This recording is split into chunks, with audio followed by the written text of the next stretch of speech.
Boa noite a todos, sejam todos bem-vindos a mais essa segunda-feira.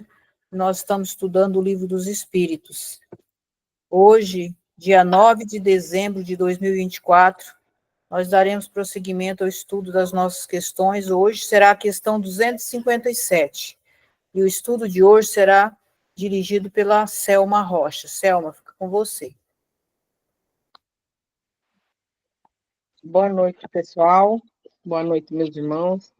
Vamos elevar nosso pensamento ao Mestre Jesus, pedindo que ele nos oriente mais uma vez nesse estudo, que toda a espiritualidade maior que nos acompanha nesta casa possa abrir nosso entendimento, nossa compreensão, para que nós possamos absorver todos esses ensinamentos, aproveitando essa oportunidade de estudo, porque às vezes a gente não consegue durante o nosso dia a dia, mas esse momento ele seja um momento ímpar, um momento de crescimento, de aprendizado e de refazimento para todos nós. Que a espiritualidade, os evangelizadores do espaço possam orientar a todos nós. Assim seja, graças a Deus. Bom, hoje o estudo continua o capítulo 6, ensaio teórico sobre a sensação nos espíritos. O estudo passado, da semana passada, que foi da questão 237 a 256, ela tratou exatamente sobre percepções, sensações e sofrimentos dos espíritos. Né? Só para recapitular, a última questão, a 256, Allan Kardec pergunta, tem alguém com o microfone aberto?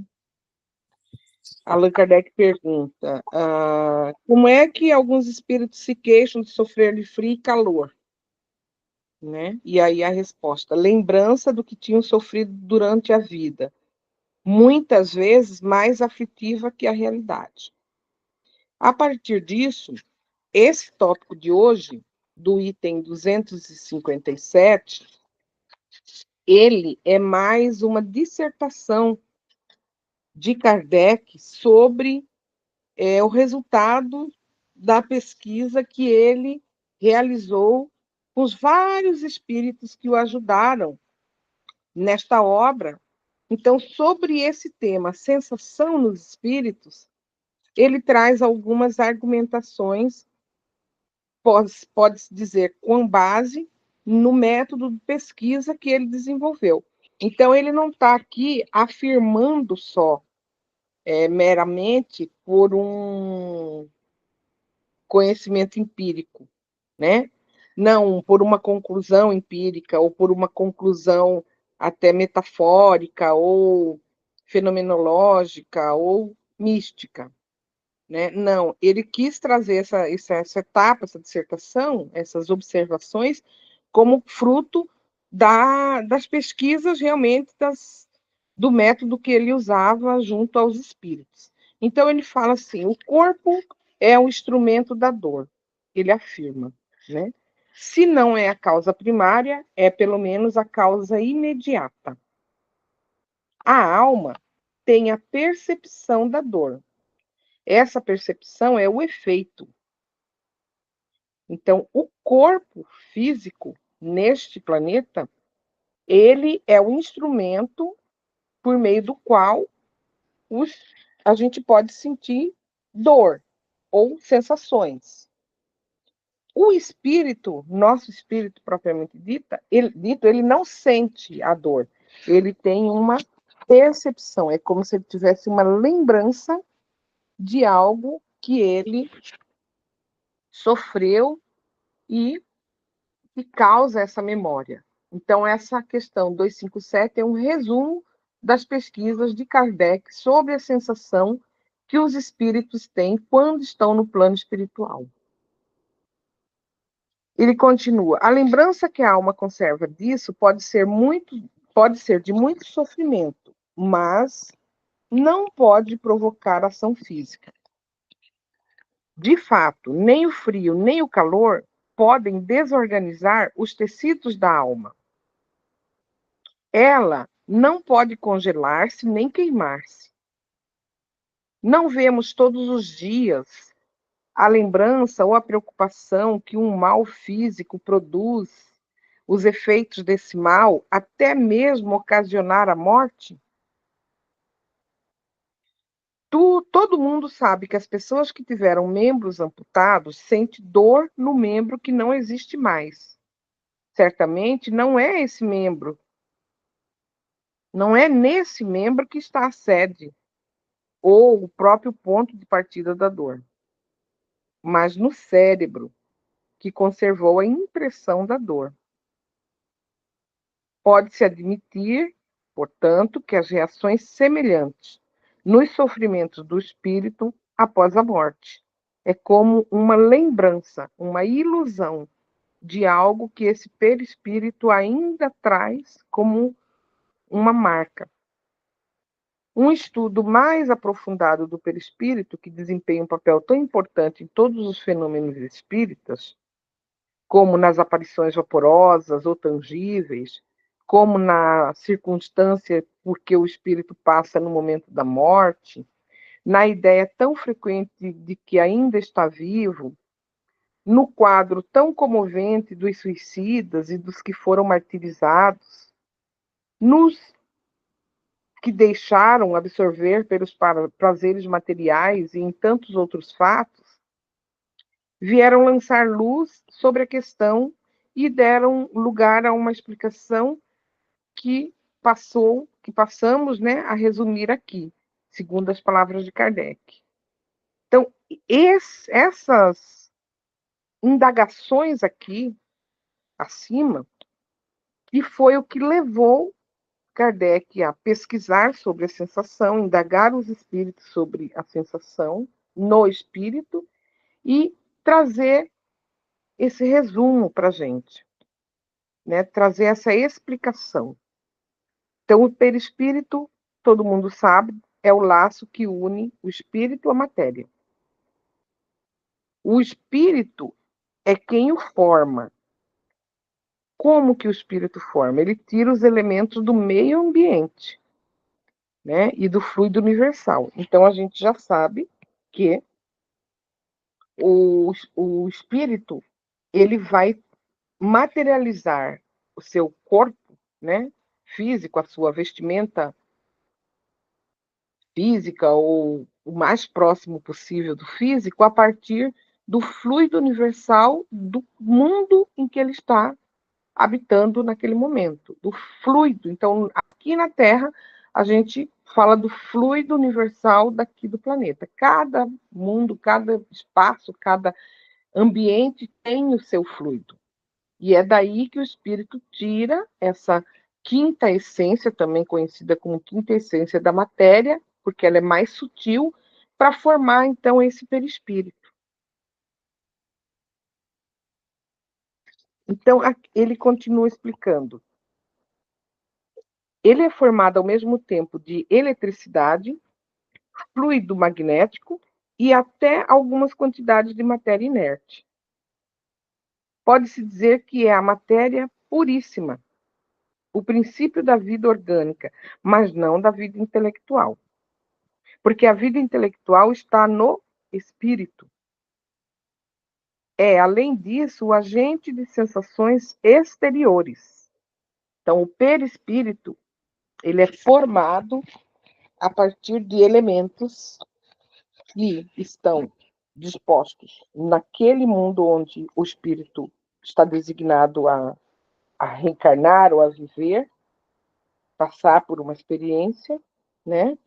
E ele é ele que vai fazer o elo entre a sensação, a ilusão e a sensação mais material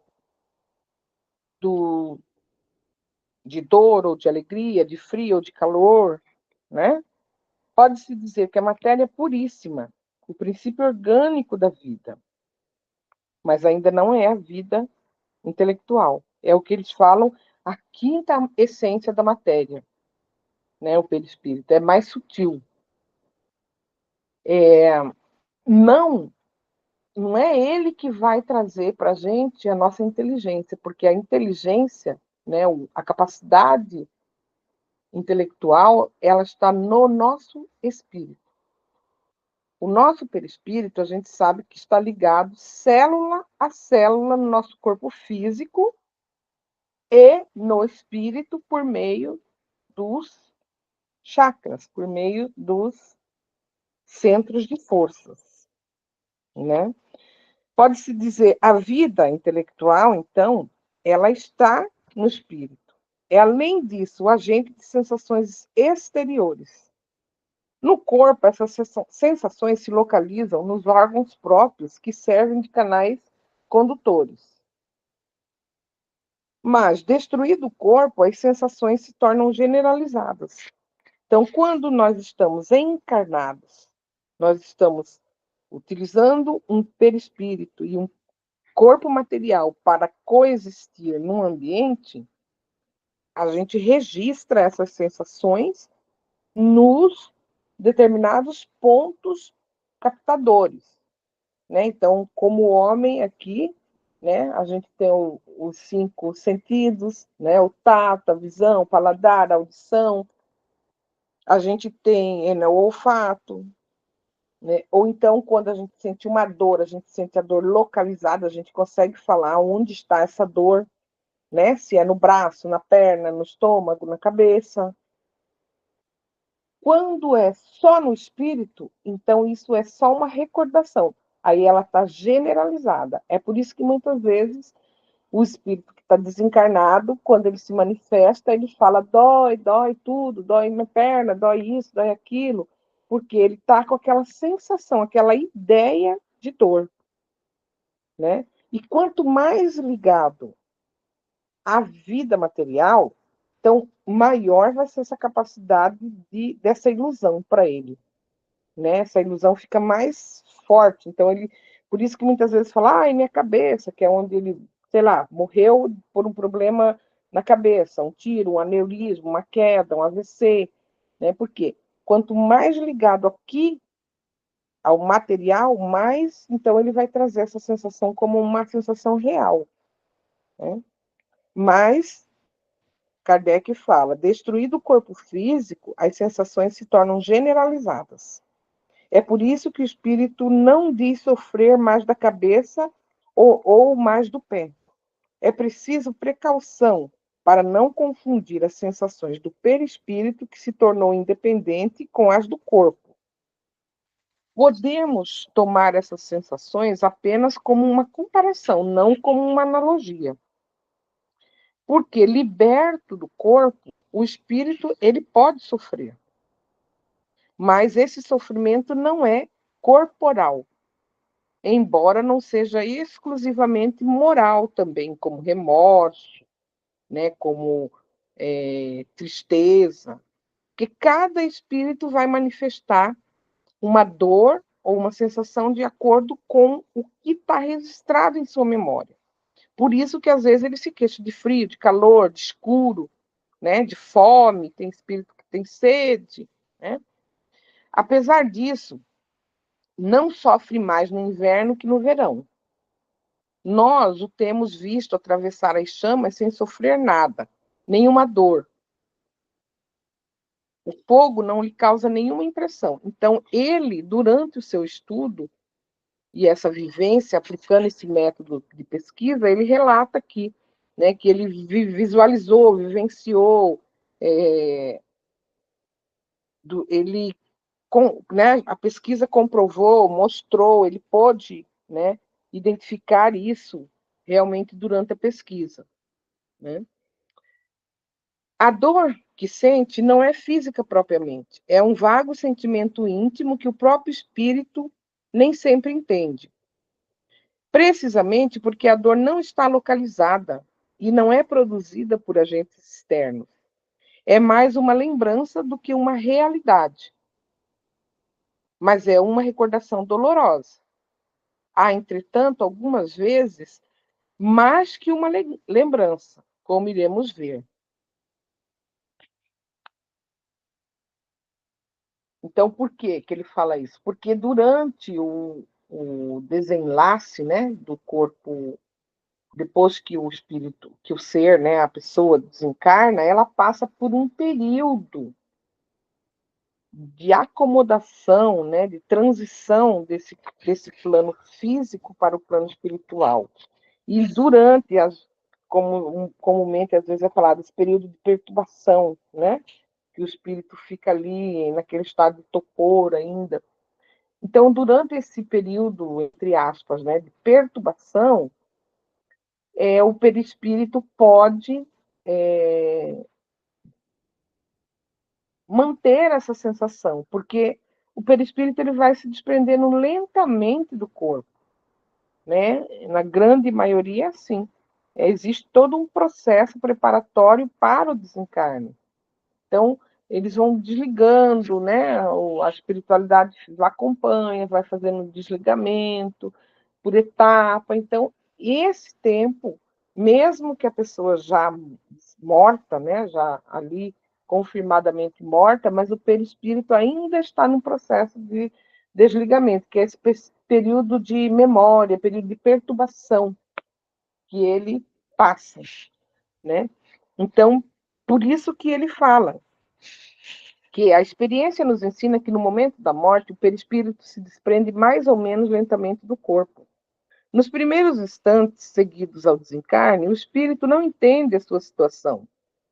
Não acredita estar morto, sente-se vivo, vê o corpo de um lado, sabe que é seu e não entende por que está separado dele. Esta situação persiste enquanto o laço entre o corpo e o perispírito não se romper por completo. A exemplo, um suicida. Ele afirma não está morto. Né? Ele relata aqui que, durante o estudo, identificou um suicida que relatava para ele: não estou morto, e acrescentava: entretanto, sinto vermes que me roem. Porém, seguramente os vermes não roíam o seu perispírito, e muito menos o espírito. Roíam-lhe apenas o corpo físico. Mas como a separação do corpo e do perispírito não estava concluída, disso se originava uma espécie de repercussão moral que lhe transmitia a sensação do que se passava no seu corpo. Ele complementa: repercussão não é bem a palavra que dê a ideia exata do que ocorre, porque pode fazer supor um efeito muito material. Era antes, de fato, a visão do que passava no cadáver, que ali estava ligado ao seu perispírito, produzindo nele a sensação que tomava como real, como autêntica. Desse modo, não era uma lembrança, uma vez que durante a vida nunca tinha sido roído por vermes. Era uma sensação nova e atual. Vemos, assim, que deduções se podem tirar dos fatos quando observados atentamente. Lembrando que as obras de Kardec, ele utilizou um método científico, né? Então, ele tentou fazer um caminho científico de estudo, de pesquisa, para que essas novas ideias pudessem ser expostas à sociedade, naquela época, com segurança e credibilidade, né? E tornasse também mais fácil a aceitação, que ainda que mesmo assim não foi, mas em nenhum momento ninguém pôde refutar o método científico aplicado. Então, ele descreve na obra dele, quem estudou metodologia científica, quando você vai lendo as obras do Allan Kardec, você vai identificando as etapas de uma pesquisa, assim, muito claramente, como agora ele falou, vemos, assim, que deduções se podem tirar dos fatos quando observados atentamente. Isso é um método de pesquisa, um instrumento que você aplica numa determinada etapa de uma pesquisa. Observação dirigida, né? Deduções, comparações, aferições. Então, são instrumentos que você usa, a gente fala método e instrumentos em pesquisa. Então, a gente vê claramente que ele se preocupava com isso, dada a realidade daquele momento, que ele sabia que novas ideias só seriam aceitas, né, na sociedade se acompanhadas de um método científico. E ainda até porque ele era um estudioso. Então, ele, antes de tudo, ele quis comprovar realmente, cientificamente, se é possível, né, a existência desse outro plano. Durante a vida, ele segue, o corpo recebe as impressões exteriores e as transmite ao espírito por intermédio do perispírito, que constitui provavelmente o que se chama de fluido nervoso.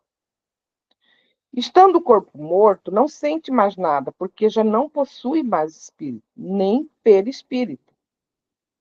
O perispírito, desprendido do corpo, experimenta a sensação, mas como ela não lhe chega mais por um canal limitado próprio, ela torna-se geral. Então, quando o perispírito está ligado ao corpo físico, a dor, a sensação é localizada.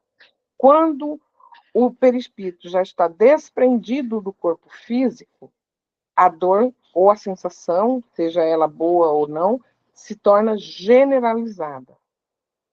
Portanto, como o perispírito é, na realidade, um agente de transmissão das sensações que se produzem do corpo para o espírito, porque é no espírito que está a consciência. Disso se deduz que, se pudesse existir perispírito sem espírito, ele não sentiria mais do que sente um corpo morto. Ou seja, ele não sentiria nada. Né? Da mesma forma, se o espírito não tivesse perispírito, seria inacessível a qualquer sensação, dolorosa ou não, como ocorre com os espíritos completamente purificados. Porque os espíritos completamente purificados já não guardam a necessidade de um corpo. Eles já estão num estado mais sutil, mais elevado, já é uma energia, né? Então, ele já não depende mais de um corpo para ele sentir. Por isso que, quanto mais elevado o espírito de consciência, de moral, de evolução, mais ele vai ficando livre dessas sensações, dessas paixões que nós sentimos, né, aqui na Terra ou em outros mundos com vibrações também mais densas, mais pesadas. Sabemos que quanto mais o espírito se purifica, Kardec continua, mais a essência do perispírito se torna etérea, do que se conclui que a influência material diminui à medida que o espírito progride. E, por consequência, o próprio perispírito torna-se menos grosseiro. Você vê que ele fala do método aqui, o método de observação, a dedução, aí ele linka uma conclusão com outra, uma afirmação com outra, quer dizer, algo que ele já pesquisou lá atrás, ele compara, ele analisa, né, comparando, e aí ele traz uma conclusão daquela hipótese. Então, a gente vai falando da síntese, antítese e síntese de novo. Ou seja, ele fala, coloca em comparação e comprova de novo. Ou fala, coloca em comparação e já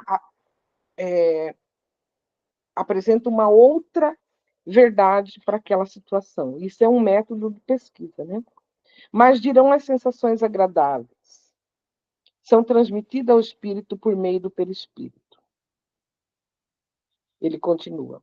Da mesma forma que as sensações desagradáveis. Sendo o espírito puro, inacessível a umas, deve ser igualmente inacessível às outras.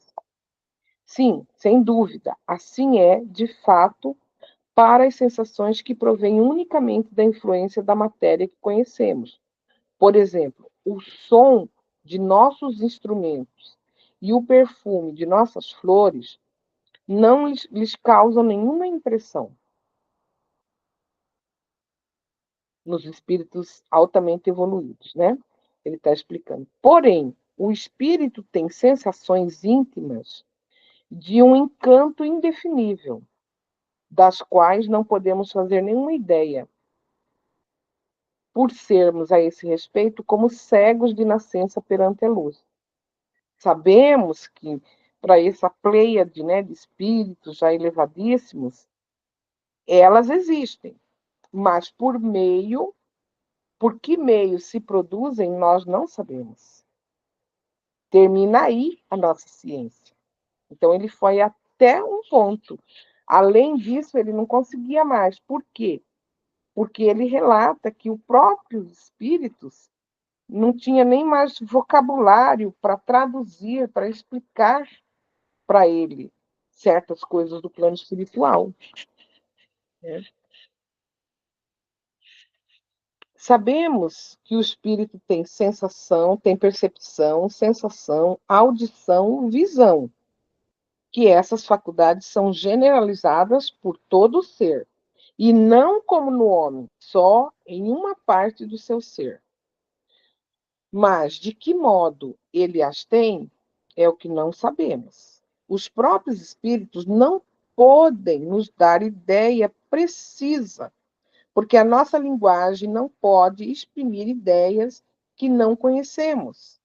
Da mesma forma que, para os selvagens, não há termos para exprimir nossas artes, ciências ou doutrinas filosóficas. Ao dizer que os espíritos são inacessíveis às impressões da nossa matéria, estamos nos referindo aos espíritos muito elevados, cujo envoltório etéreo não tem nada de semelhante ao que nós conhecemos aqui na Terra. O mesmo não ocorre com as do perispírito mais denso. Estes percebem os nossos sons e odores, mas não por uma parte limitada da sua individualidade, como quando estão encarnados. Então, eles não vão ouvir o som pelo ouvido ou sentir o odor pelo nariz. Mas esses que estão com o perispírito mais denso, que estão mais perto da gente, eles sentem, mas eles sentem de uma outra forma. Eles sentem, pode-se dizer, Kardec explica, que neles as vibrações moleculares se fazem sentir em todo o seu ser e chegam assim ao seu a sua sede da sua sensação. Ele usa uma palavra em latim aqui, né? Ao seu sensorium comune, que significa expressão latina usada em medicina e em anatomia, que significa sede da sensação, da sensibilidade. Então, o espírito mais denso, ele sente tudo isso por meio dessa, onde está localizada essa sede dessa sensibilidade nele. Ou seja, que é no espírito dele. Porque o espírito menos evoluído, ele, quanto mais próximo da gente, mais o perispírito dele também está mais presente. Né? Por mais que ele se desprenda né, com o desencarne, mas ele ainda guarda essa lembrança. Né? Embora de um modo diferente. Ele continua aqui. O que produz uma modificação na percepção. Eles ouvem o som da nossa voz, no entanto, nos compreende sem a necessidade da palavra, apenas pela transmissão do pensamento. Isso vem em apoio ao que dizemos. A percepção dessas vibrações é tão mais fácil quanto mais desmaterializado está o espírito. Quanto à visão, é independente da nossa luz. Aqui a gente precisa da luz para ter a visão, né? Aí Kardec fala que no espírito desmaterializado já independe. O dom da visão é um atributo essencial da alma.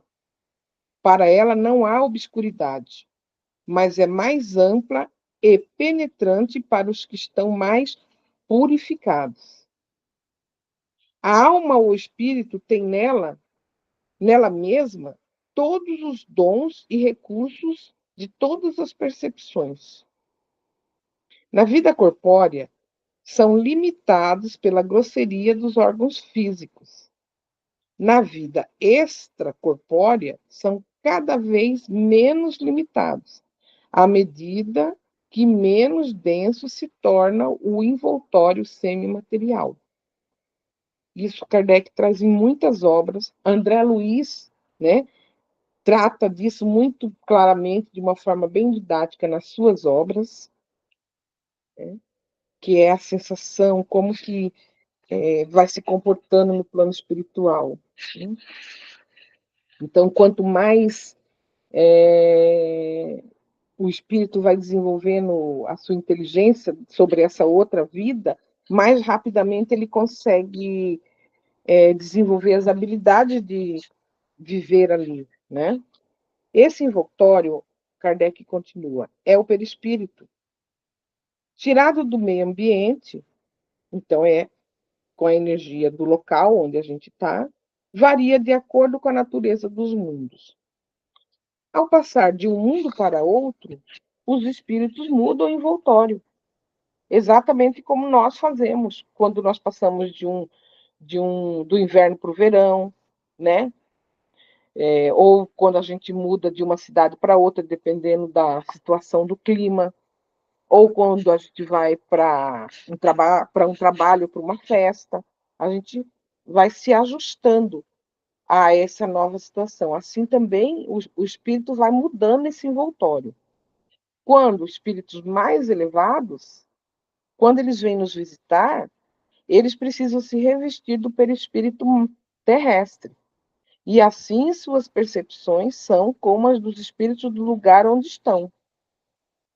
Porque ele precisa se revestir para poder encontrar facilidade de comunicar com a gente.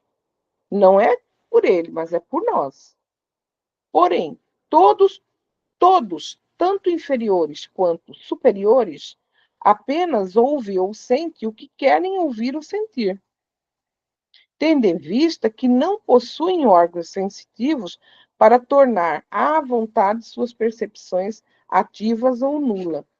Há apenas uma situação em que são obrigados a de ouvir os bons conselhos dos espíritos. Ou seja, a espiritualidade maior tem um mecanismo, tem um jeito, né, de fazer com que aquele espírito concentre a sua percepção ali, naquele momento em que ele está sendo socorrido, que ele está sendo orientado, que ele está recebendo, né, boas informações. Nos primeiros momentos que se segue ao desencarne, a visão do espírito é sempre perturbada e confusa. Porém, vai se aclarando à medida que se liberta do corpo físico. E ele pode adquirir nitidez igual à que tinha durante a vida terrena, além de contar com a possibilidade de poder ver através dos corpos que são opacos para nós. Quanto a poder alcançar a visão do espaço infinito, do futuro, do passado, disso, daquilo, vai depender do grau de pureza e da elevação de cada espírito. Então, hoje a gente está fazendo o desenvolvimento da nossa mediunidade. O que a gente aprende com o desenvolvimento da mediunidade? Que quanto mais a gente se prepara, quanto mais a gente busca, né, a auto-reflexão, a reforma íntima, o domínio das paixões, das sensações mundanas, quanto mais a gente se alimenta de conhecimento, mais essa mediunidade vai fluindo, né? Vai despertando essas habilidades mediúnicas.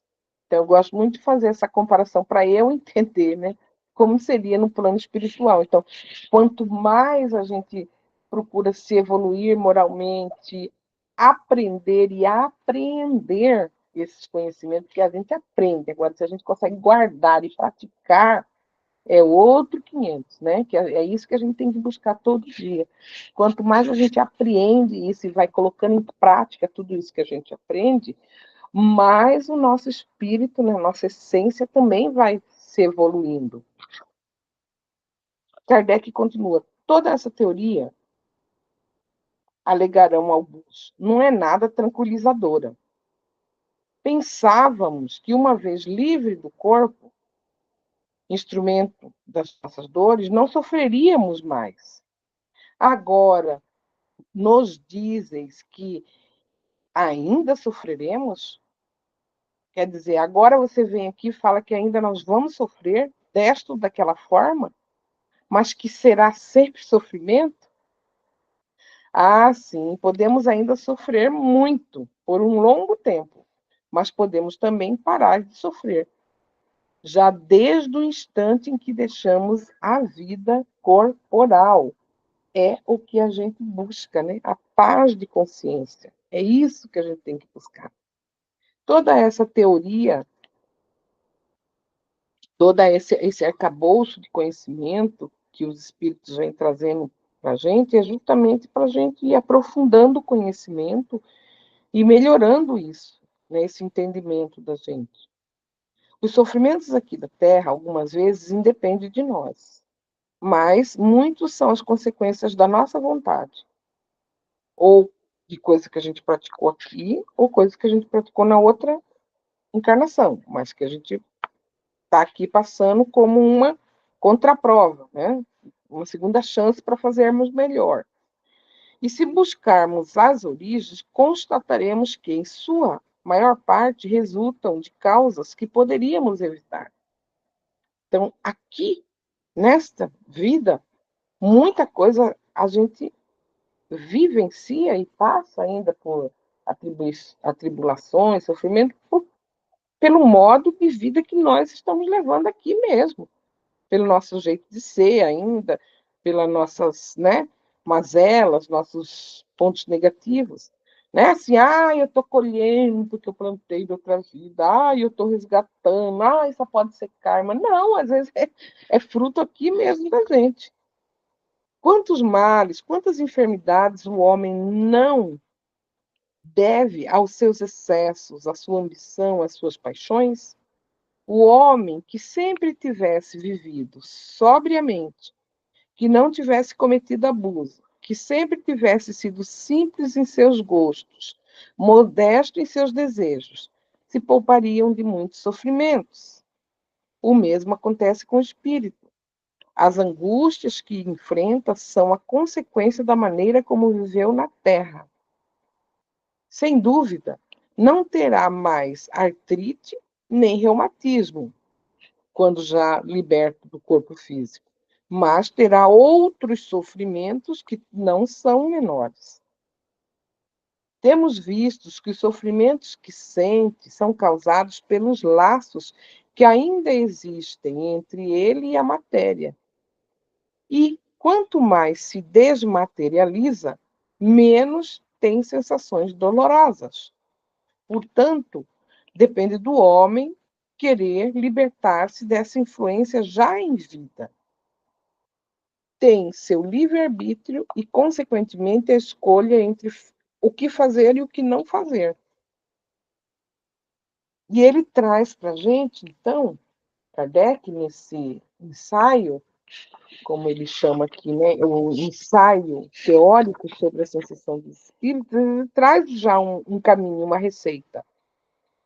Ele continua, que ele dome suas paixões brutais, que não tenha ódio, inveja, ciúme, nem orgulho, que purifique sua alma pelos bons sentimentos, que faça o bem, que dê às coisas deste mundo a importância que merecem, nem a mais, nem a menos. Então, ainda no corpo físico, já estará purificado, desprendido da matéria. E quando deixar, não sofrerá mais sua influência. Os sofrimentos físicos que experimentou não deixarão nenhuma lembrança dolorosa, não restará nenhuma impressão desagradável, porque afetou apenas o corpo e não o espírito. Ficará feliz por estar livre delas, e a calma de sua consciência o livrará de todo o sofrimento moral. Né? É o que o Kardec nos dá como conselho, como orientação, né? Buscar a paz de consciência, buscar a nosso desenvolvimento moral. Quanto mais a gente caminha nesse sentido, mais leve vai ficando nosso coração, nossa vida, né? Muitos de nós aí mesmo na nossa casa, já relatam isso, já conseguem dar um depoimento sobre essa transformação, né? Ai, nossa, como eu vivia cego naquele mundo de paixões terrenas, né? Eu vivia para ter, né? Em busca do ter o dinheiro além do que era possível, de ter a melhor roupa, o melhor carro, a melhor casa. E aí, o que isso levava a gente? É um sofrimento monstruoso quando a gente não conseguia, né? Ou quando a gente entrava em qualquer situação de escassez, quando a gente entra ainda, né? Desespera a gente, porque a gente está acostumado naquele ritmo de ter, de estar bem materialmente, e aí a gente ainda vincula a felicidade nossa, né, à nossa condição de desenvolvimento material, por mais que a espiritualidade toda semana está falando com a gente sobre isso. Toda semana, toda hora, em todos os estudos, em todas as leituras, em todas as palestras, em todo atendimento que a gente recebe, a mensagem do pano de fundo é esse. Busque a paz de consciência. Busque primeiro o reino de Deus. Está lá na Bíblia, lá no Evangelho que Jesus trouxe, né? Que Jesus trouxe, não. Que compilaram na época de Jesus, nas palavras do próprio Cristo. Buscai primeiro o reino de Deus e todas as coisas, né, lhe será acrescentado. Aí Kardec continua: interrogamos milhares de espíritos que haviam pertencido a todas as classes da sociedade e a todas as posições sociais quando viveram na Terra. Nós os estudamos em todos os períodos de sua vida espírita, desde o instante em que deixaram o corpo, nós o seguimos passo a passo na vida após a morte, para observar as mudanças que se operavam neles, nas ideias e nas sensações.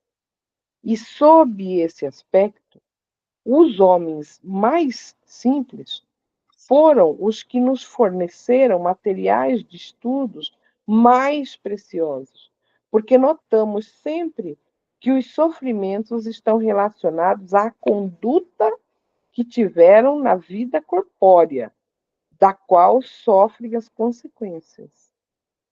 E que essa nova existência é fonte de uma felicidade indescritível para aqueles que seguiram o bom caminho. Deduz que sofrem porque merecem e só podem queixar-se de si mesmo tanto neste quanto no outro mundo. Ou seja, síntese, né, da conclusão que ele fala, que nós vamos viver aqui ou fora daqui de acordo com a nossa consciência, de acordo com o nosso livre-arbítrio, de acordo com as nossas escolhas. Mas que o sofrimento ou a alegria, né, não tem outra origem senão nas nossas próprias atitudes. Olha o que ele fala, deduz-se que sofrem porque merecem e só podem queixar-se de si mesmo, tanto neste quanto no outro mundo. Então, assim, né, Kardec traz, por meio dessa dissertação aqui da questão 257, ensaio teórico sobre a sensação no espírito, ele nos dá um resumo da pesquisa dele, sobre, né, como a sensação que os espíritos têm quando estão no plano espiritual, e conclui, finalizando, que ele nos traz um conselho, ele traz orientação de como procurarmos, né, modificar, ter uma conduta mais proativa, para que a gente possa, então, sentir essas sensações mais ou menos melhor, né, quando tivermos na pátria espiritual. E tudo isso baseado num estudo por meio de pesquisa realizada por ele com os espíritos. Ele fala: os espíritos sempre nos chamam a. Desculpa, os espíritos sempre nos chamam a atenção a estarmos atentos. Atentos a quê? Atentos à nossa vida, ao rumo que nós estamos dando na nossa vida, como nós estamos conduzindo. E essa reflexão, gente, não tem jeito, ela é individual e ela é no tempo, no momento de cada um. Tem muitos de nós que já conseguem fazer essa reflexão dia a dia, né? No final de cada dia, consegue refletir, parar, pensar como que foi o dia, pensar o que foi melhor, o que não foi, o que poderia ter feito de um jeito que fez de outro. Tem outros de nós que só conseguem se despertar para essa reflexão quando provocados por meio de uma palestra, de uma boa conversa, né, de um curso, de um estudo, ou de um atendimento com a espiritualidade amiga, não importa. O que tem que ficar claro é que todos nós estamos sendo chamados a todos, né, todos os dias da nossa vida, para que nós possamos pensar nisso. Que sensação eu quero ter quando estiver livre do meu corpo físico? Quando eu estiver num plano espiritual que eu já consiga também estar livre, totalmente livre de um corpo semimaterial. Quando eu já estiver na minha forma de essência primeira, qual a sensação que eu quero ter?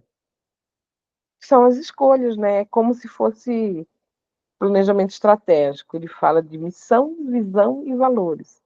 Então, qual a visão de mundo que eu quero? Qual a visão de vida que eu quero ter?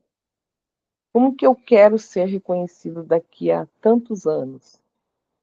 Já dá para a gente fazer, né?